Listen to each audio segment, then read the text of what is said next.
Hello दोस्तों। तो दोस्तों आज की वीडियो में हम बात करने वाले हैं कि रीट एग्ज़ाम क्या होता है। तो दोस्तों काफ़ी सारे स्टूडेंट हैं जिनका सपना होता है कि आगे चल के वे एक टीचर बने। दोस्तों वे टीचर की फील्ड में अपना कैरियर बनाना चाहते हैं। तो दोस्तों अगर आप भी टीचर की फील्ड में आपको कैरियर बनाना चाहते हैं अपना, तो उसके लिए आपको रीट एग्ज़ाम के बारे में पता होना चाहिए। दोस्तों रीट एग्ज़ाम जो होता है वो टीचर बनने के लिए एक तरह का एंट्रेंस एग्ज़ाम होता है। अगर आप राजस्थान में एक टीचर बनना चाहते हैं, गवर्नमेंट टीचर बनना चाहते हैं, या प्राइमरी स्कूल या फिर आप किसी मिडिल स्कूल में आप पढ़ाना चाहते हैं, यानी कि 1 से 8वीं तक के स्टूडेंट को आपको पढ़ाना चाहते हैं, तो उसके लिए आपको रीट एग्ज़ाम को देना होता है। तो आज के इस वीडियो में आपको रीट एग्ज़ाम के बारे में पूरी डिटेल्स में बताने वाले हैं। जैसे कि यदि आप रीट एग्ज़ाम को देने वाले हैं तो उसके लिए आपके पास योग्यता क्या होनी चाहिए, रीट एग्ज़ाम का एग्ज़ाम पैटर्न कैसा होता है, इसमें कितने पेपर कराए जाते हैं, ये सब के बारे में आज के इस वीडियो में आपको पूरी डिटेल्स में बात करने वाले हैं। तो वीडियो आपके लिए बहुत हेल्पफुल होने वाला है, तो वीडियो को अंत तक जरूर देखें। तो आइए स्टार्ट करते हैं। तो दोस्तों स्वागत है हमारे यूट्यूब चैनल करियर फोकस 2.0 में। तो दोस्तों सबसे पहले हम बात कर लेते हैं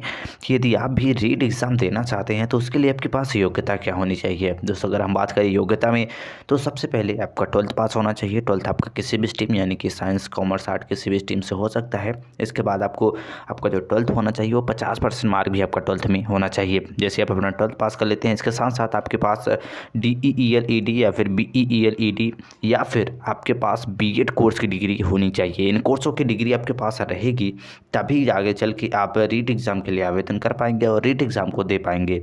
इन कोर्सों में आपका 50% मार्क भी मांगा जाता है, तो आप कोशिश करें कि कम से कम इन कोर्सों में आपका 50% मार्क भी रहे। इसके बाद ये बात कर लेते हैं कि रीट एग्ज़ाम को देने के लिए आपकी उम्र कितनी होनी चाहिए। तो अगर बात करें उम्र में, तो आपकी जो उम्र होनी चाहिए वो 18 से 40 वर्ष के बीच में होनी चाहिए। यदि आप OBC हैं या फिर आप ST/SC कैंडिडेट है तो आपको उम्र में यहाँ पे कुछ छूट दिया जाता है।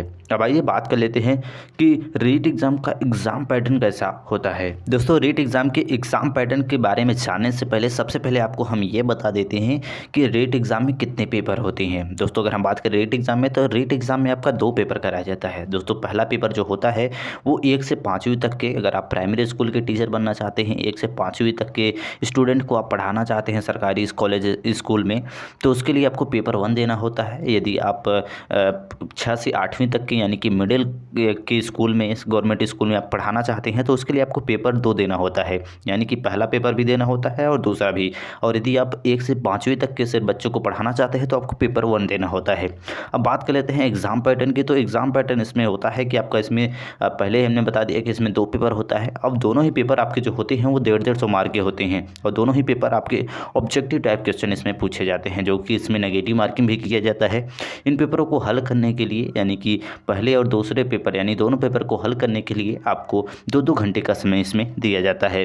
अब आइए बात कर लेते हैं, यानी कि पेपर 1 और पेपर 2 में कौन कौन से सब्जेक्ट से आपको क्वेश्चन पूछा जाता है। तो दोस्तों अगर हम बात करें सब्जेक्ट में, तो सबसे पहले नंबर पे आता है, बात कर लेते हैं पेपर 1 में कौन से सब्जेक्ट आते हैं। तो पेपर 1 में पहला जो सब्जेक्ट होता है वो होता है आपका चाइल्ड डेवलपमेंट एंड पेडागॉजी, जिससे आपको 30 क्वेश्चन पूछे जाते हैं, जिसके लिए आपको 30 आपका मार्क भी इसमें निर्धारित होता है। दूसरा है आपका लैंग्वेज 1, वहाँ पे लैंग्वेज आपको दिया जाता है, उसमें चूज़ करना होता है, जो कि कंपलसरी होता है आपको देना, जिसमें आपको 30 क्वेश्चन पूछे जाते हैं, इसमें भी आपको 30 मार्क निर्धारित होते हैं। इसके बाद आता है लैंग्वेज 2, जिसके आपको चूज़ करना होता है, जो भी कंपलसरी होता है, इसमें भी आपको 30 क्वेश्चन पूछे जाते हैं, 30 मार्क इसमें भी आपको होते हैं। चौथे पेपर की अगर हम बात करें, तो चौथा पेपर आपका होता है मैथ का। मैथ में भी आपको 30 क्वेश्चन पूछा जाता है, 30 मार्क इसमें भी आपके निर्धारित होते हैं।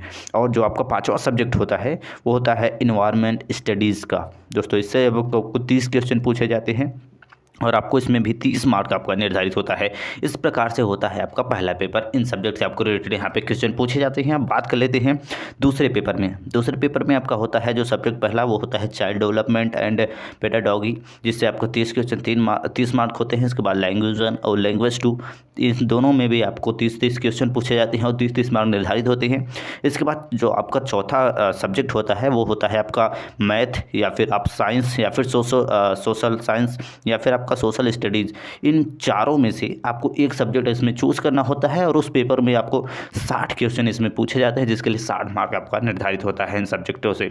तो दोस्तों इस प्रकार से कुछ इसका पैटर्न होता है, यानी कि इन सब्जेक्टों से आपका यहाँ पे पूछा जाता है। तो आई होप ये वीडियो आपको हेल्पफुल लगा होगा। आज के वीडियो में हमने आपको ये बताया कि रीट एग्ज़ाम क्या होता है, इसके लिए योग्यता क्या होनी चाहिए, और इसका एग्ज़ाम पैटर्न कैसा होता है, इसमें कितने पेपर कराया जाता है, कौन से सब्जेक्ट से आपको कितना क्वेश्चन पूछा जाता है, इन सब के बारे में इस वीडियो में हम आपको पूरी डिटेल्स में बता दिए गया है।